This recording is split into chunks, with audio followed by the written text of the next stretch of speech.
We'll now talk about continuous distributions, and the most simple type of continuous distribution is a continuous uniform distribution. The continuous uniform distribution is defined over a range that spans between some lower limit A and some upper limit B.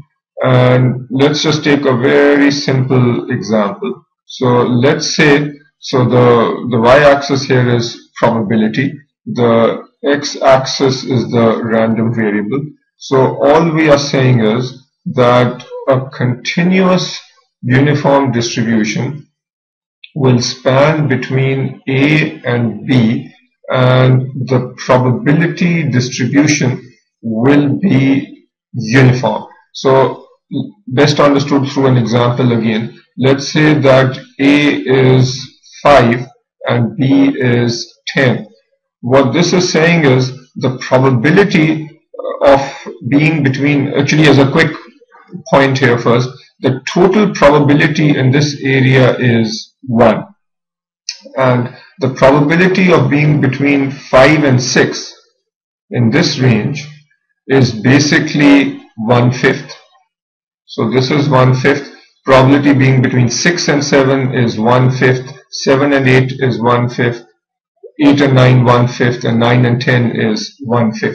So whenever we talk about a continuous uniform distribution, we really need to talk about a probability in a given range.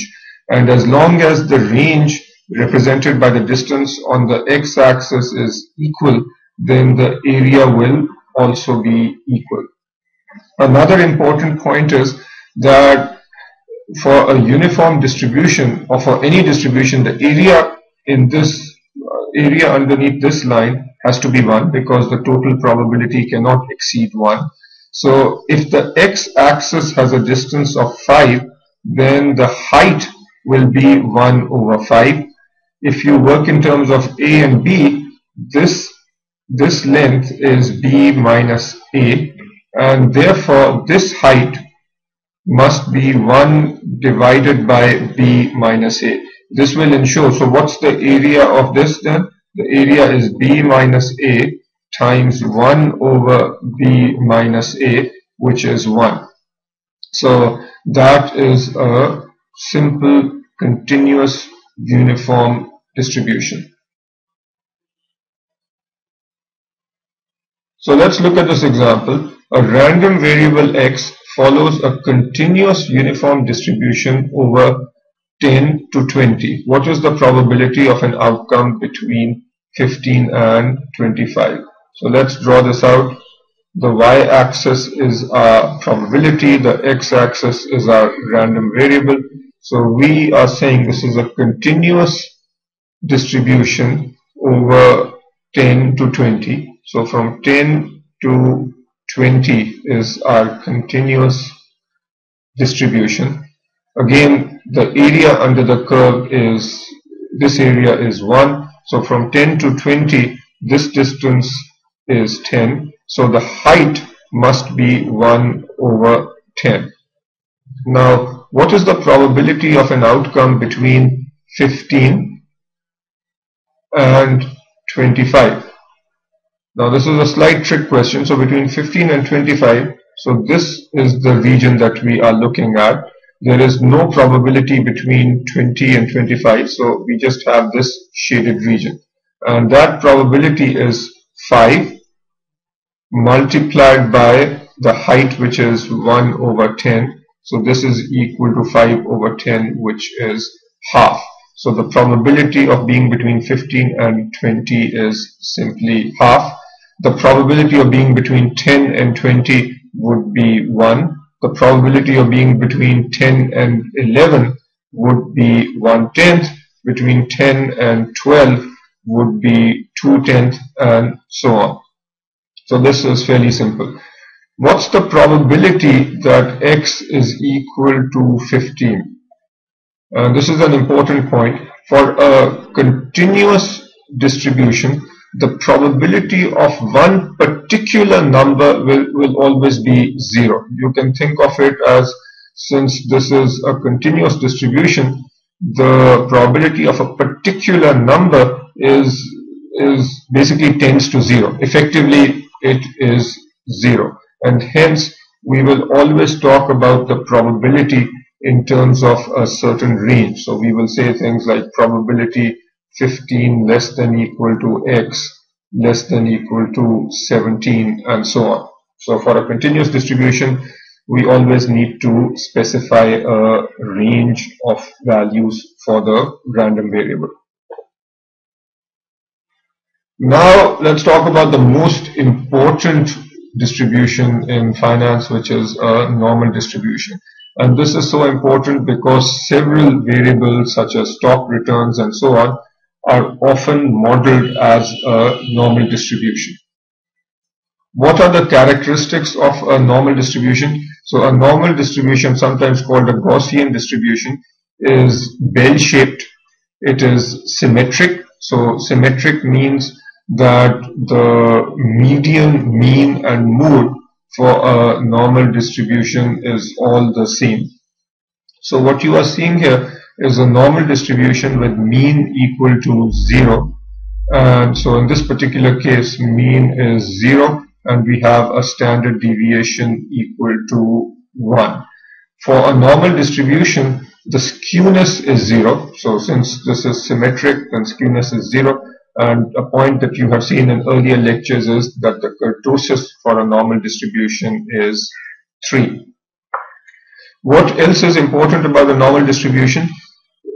68% of the, actually as you know from the last few slides, the total probability or the total area under this curve has to be 1. So that's the total probability cannot exceed 1. So total area under the curve is 1 or 100%. The area that is bounded by -1 standard deviation and +1 standard deviation is 34% plus 34%, which is 68%. So for all normal distributions, plus or minus 1 standard deviation from the mean will cover 68% of all values. 2 standard deviations from the mean would give you approximately 95% of all values, and so on. So that's important. Another way of looking at a normal distribution is that 90% confidence interval is given by the mean plus or minus 1.65 sigma. So here again, let's say that the mean is 0. So 1.65 sigma on the positive side is roughly here, minus 1.65 sigma on the negative side is there. So we are saying that about 90% of the area under the curve, or 90% confidence interval. The reason we call this confidence interval is, let's say that the mean value of some variable is 0. We can then say, and let's say that the standard deviation is 1. We can say with 90% confidence that all values, possible values, will fall, that 90% of all possible values will fall between minus 1.65 and plus 1.65. So these are the core characteristics of a normal distribution. Let's look at an example now. Say you are looking at a 20-year sample where the average return of a mutual fund has been 10.5% with a standard deviation of 8%. What is the approximate 95% confidence interval? So 95% confidence interval, remember this was plus or minus 2 standard deviations from the mean. The way you can understand this is, let's just plot this simple normal distribution. So in our case, the mean is the center point. So the mean is 10.5. So the mean is 10.5. We generally refer to mean as mu. So mu is 10.5. The standard deviation is 18. So we know that approx the 95% confidence interval, so 95% of the area is covered by plus or minus 2 standard deviations from the mean. So 2 sigma on this side and 2 sigma on this side. Sigma is 18, so 2 sigma is 36. So 10.5 plus 36 would give you approximately 40.5, and 10.5, 36 on the left. So this is also 36 on the left. So very quickly on my calculator, we have 10.5 minus 36 is equal to minus 25.5. So here on the left we have minus 25.5. So we can say with 95% confidence that the return will be between minus 25.5 and 40.5.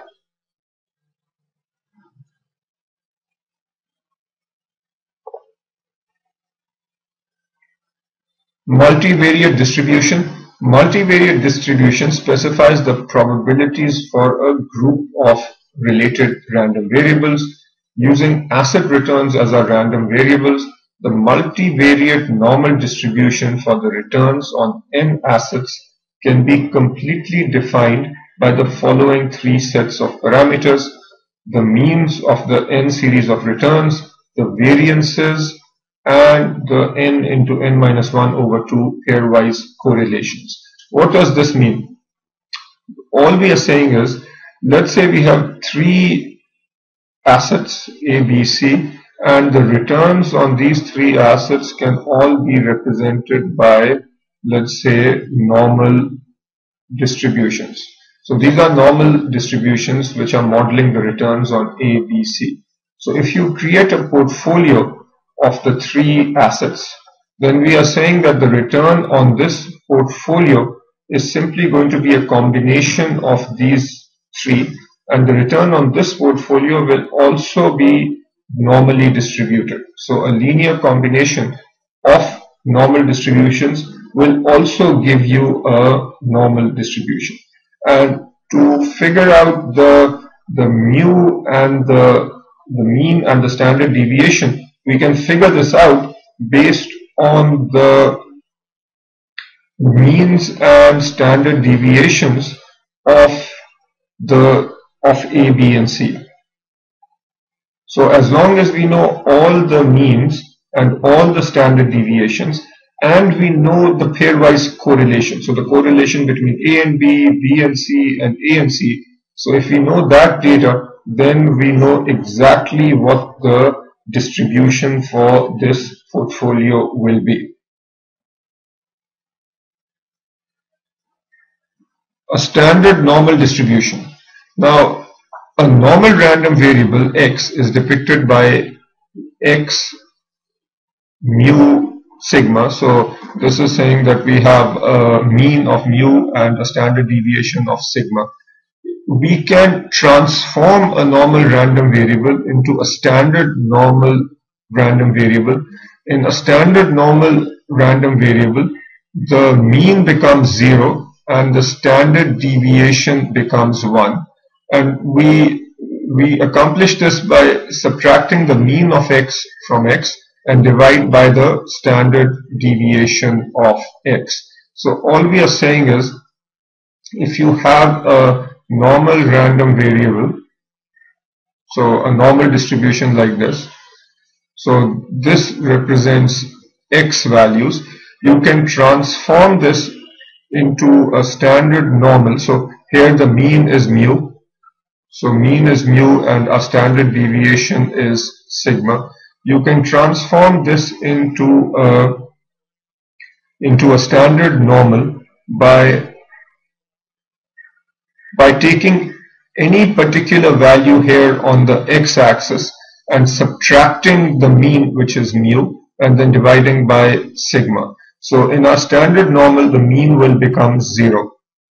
So let us take this simple example. A normal random variable x with mu is 5. So here we have mu is 5 and sigma is equal to 1.5. Now our transformation is given by this. So in a standard normal, the horizontal axis is depicted by z. So what does 5 become? Notice that 5 over here becomes 5 minus mu. So the mean over here is 5. So 5 minus 5 is 0 divided by, doesn't really matter what the sigma is because this is 0. So notice that 5 gets transformed to 0. What about this point here? Let's say 9.5. So 9.5 in the standard picture transforms to 3.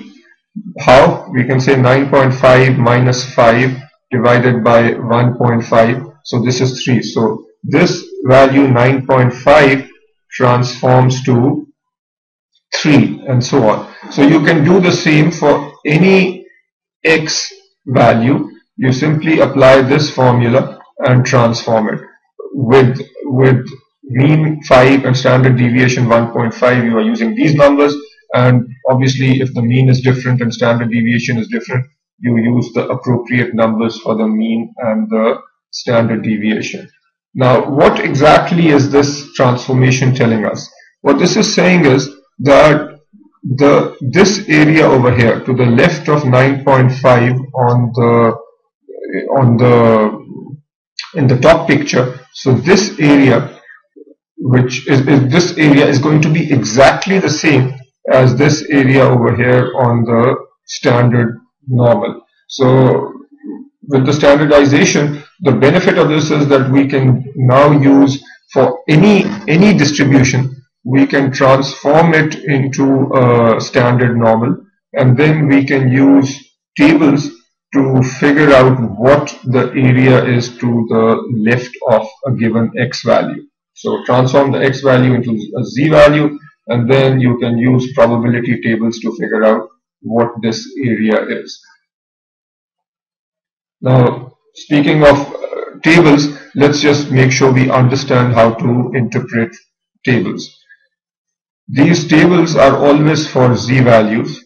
So you will notice that for a z table, the first vertical axis will give you z values. So z value of 0.1 of 0. So z value of 0 is 0.5. These are giving you the cumulative distribution. So it is telling you what is the total area. So this 0 is telling us that the z value is 0, and the cumulative probability starting from minus infinity to 0 is, as you can see, 0.5. The total area under the curve is 1, and this is only half of that, so this is 0.5. What does this number tell us? The top horizontal row is simply giving us the z value to the second decimal place. So this is saying that for z value 0.01, so this point over here 0.01, so 0.01, now the total area to the left of 0.01 is slightly more than 5, which is slightly more than 0.5. So this is 0.5040 and so on. So if the question is what's the area, so if the z value is, let's say, 0.85, so that's the 0 point, and we want the z value for 0.85. So the way you read that off is you take the 0 point here, and this is a 0.5. So for 0.85, this probability or this area is 0.8023 and so on. So this will give you, so basically both in your study notes as well as in the curriculum you will find z tables. You might also find z tables for negative values, and all that is telling you is, so you will notice there that you will have a z value like if this is 0, so if the z value is -1, you will notice a probability of less than 0.5. And sometimes if you are only given the positive values, you can use the fact that the distribution is perfectly symmetric to actually conclude the probabilities for negative z-values even though you are just given the positive values. So as long as you remember that the normal distribution is perfectly symmetric, you can solve many problems without the negative z-value table given. Some frequently referenced values and ones that you might remember, that you should remember. N1.28 is 0.9. What does this mean? This means that n, for a standard normal distribution, if this is 0, z-value, if the z-value is 1.28, then the total area to the left of this is 0.9 or 90%. For n 1.65, so that is saying that now if you get to 1 point, so z-value is 0 over here, it's 1.65 over here, then the total area is 95% and so on. So common z-values. Standardizing and using the z-table, what's the probability of a normally distributed random variable taking on a z-value that is between -2 and between +2 and -2? So what this question is asking you is the following. So if you have this normal distribution, so what we are saying is between z-value of +2, so the horizontal axis here represents z-values, between +2 and -2, what is this area? One quick way of doing this is from your z-table, you first figure out what is the probability. So for z-value equal to 2, from your probability table, you can see that the probability for 2 will be 0.9772. So your z-table will tell you that if the z-value is 2, then the probability to the left of that is 0.9772. Then you can also look up the z-value for -2, and that is going to be 0.0228. You can subtract and get your answer, which is 0.9544. Now what if you had not been given the negative z-value tables? If you had not been given the negative z-value tables, what you can simply do is, based only on the positive z-value, you can say that the area to the right of +2 is simply 1 minus 0.9772. So you know this area. Given that the z-tables are symmetric, this area to the left of -2 would be that same number. So basically you can then figure out this area by doing 1 minus this area and this area. And I'll have you actually pause the video here and do the calculation and make sure you get the same answer as this. Now another example that uses transformation. Assume that the cash flow per share for a large sample of firms are normally distributed with a mean of 6, standard deviation of 2. What is the approximate probability of an observed cash flow per share falling between 2 and 8? So what are we saying here? Let's just first draw the probability, and then we'll also have to transform this.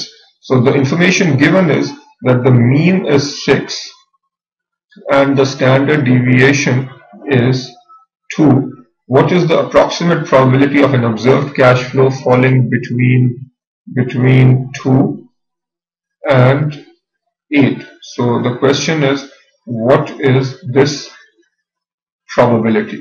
Now we have to transform this because you cannot find probability tables that have a standard deviation of 2 and a mean of 6. So we transform this into standard normal. So up here it was x values, here we have z values. So when you transform this into a standard normal, what happens to the mean? Remember, the value, the way we transform is, we say that the z value is equal to x minus mu over sigma. So what does 6 transform to? 6 will transform into 6 minus 6 over sigma, which is 0. So as you know, for a z value, the mean is going to be, so when you transform, the mean is converted to 0. More interestingly, what happens to the 8? So the 8 becomes 8 minus mu, which is 6, divided by standard deviation 2. So this is 1. So the 8 transforms to 1. And what does the 2 transform to? The 2 transforms to 2 minus 6 divided by 2. So that's the mean and that's the standard deviation. Minus 4 over 2. So this is equal to minus 2. So the 2 transforms to minus 2. The fact that this is negative of that is a pure coincidence. So now we need to find this area. Notice that for a standard normal between minus 2 and 1, this area is exactly the same as this area in the top picture. Now all we need to do from our z tables, we can find P1, which is 0.8413. Actually, rather than calling this P, it's better to call this F, because these are all actually cumulative distributions. And F minus 2 is 0.0228, and the area in between is the difference between the two, which is 0.8185.